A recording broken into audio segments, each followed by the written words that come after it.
प्राचीन रोमन साम्राज्य के मंदिर एक बार खंडित हुए और फिर कभी दोबारा खड़े ना हो सके। यूनान में उनकी देवताओं को शैतान बताकर मंदिर ध्वस्त कर दिए गए, तो फिर कभी बन नहीं सके। ज्यूज, डायोनाइसिस और अपोलो को अब कोई नहीं पूजता।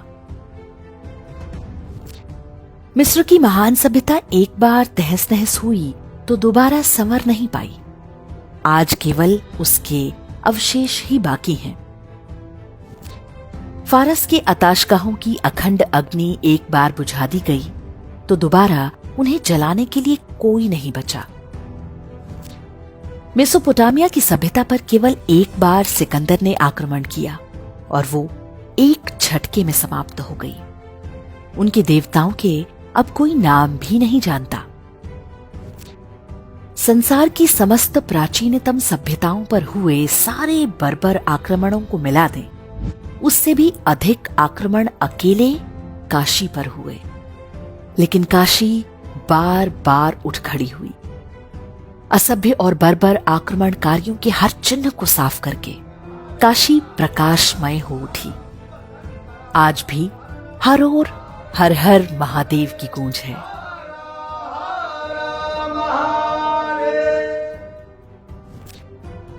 संसार के सारे असभ्य मिलकर भी सभ्यता का नाश नहीं कर पाते। धर्म कभी भी समाप्त नहीं होता। धर्म के कार्य के लिए ईश्वर कब किसका चयन करेंगे, ये कोई नहीं जानता। इतिहास में इसके ढेरों उदाहरण भरे पड़े हैं। मोहम्मद गोरी और कुतुबुद्दीन ऐबक ने काशी का विध्वंस किया, तब जानते हैं कि वहां के मंदिरों और घाटों का पुनर्निर्माण किसने कराया? कन्नौज नरेश जयचंद के पुत्र राजा हरीशचंद्र ने। और वो भी तब जब चंदावर के युद्ध में वो गोरी की सेना से पराजित हो गए थे। सिकंदर लोदी के समय हुए ध्वंस को ठीक कराया अकबर के दरबार में रहने वाले राजा मानसिंह और राजा टोडरमल ने।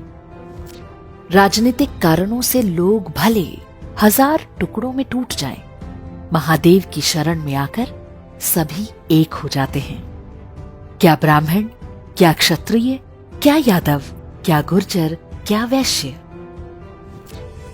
काशी विश्वनाथ मंदिर को औरंगजेब ने तोड़वाया तो एक दीवार छोड़ दी, इसलिए ताकि काशी आने वाले तीर्थयात्री इस अपमान को सदियों तक अनुभव करते रहें।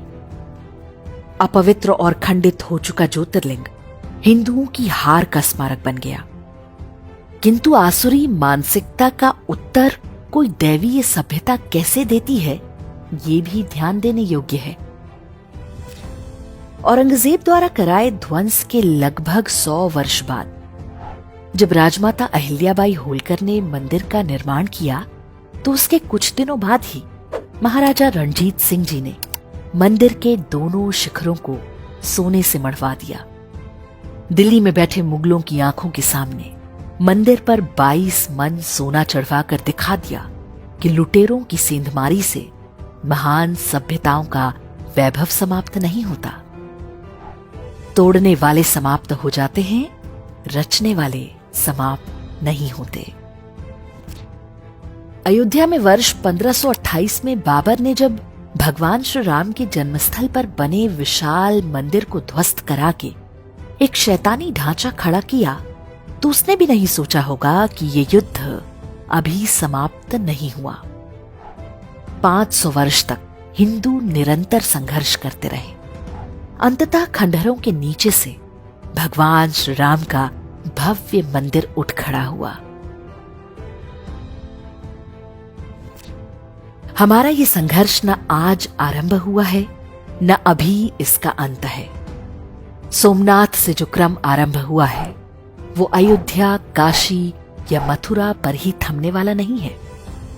सनातन सभ्यता के हर प्रतीक को हमें वापस लेना है। ये प्रण 1 अरब हिंदुओं को अपने हृदय में बिठाना होगा। ये विश्वास बनाए रखना होगा कि एक दिन शारदा पीठ, मुल्तान, कटासराज और हिंगलाज माता से लेकर ढाकेश्वरी तक की बारी आएगी। कुछ सपने हम अपनी आंखों से सच होते देखेंगे और बहुत कुछ अपनी आने वाली पीढ़ियों के हृदय में बिठा कर जाएंगे। प्रण करें कि अखंड हिंदू राष्ट्र एक दिन साकार होगा। ये हमारा सौभाग्य होगा कि इस नव निर्माण की नींव में एक ईंट हम भी हैं।